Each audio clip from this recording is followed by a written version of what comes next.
রাজধানীর উত্তরায় এক দম্পতির উপর রামদা দিয়ে হামলায় আলোচিত ঘটনায় অভিযুক্ত দুজনকে আটক করেছে উত্তরা পশ্চিম থানা পুলিশ।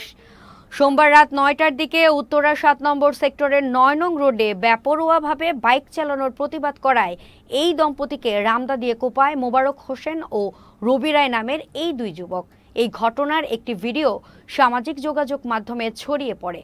ভিডিওতে দেখা যায় সাদা ও জলপাই রঙের শার্ট পরিহিত দুই যুবক এক নারী ও এক পুরুষ পথচারীকে রামদা দিয়ে কোপাচ্ছে। হামলার শিকার ওই দুইজনকে রাজধানীর একটি বেসরকারি হাসপাতালে ভর্তি করা হয়।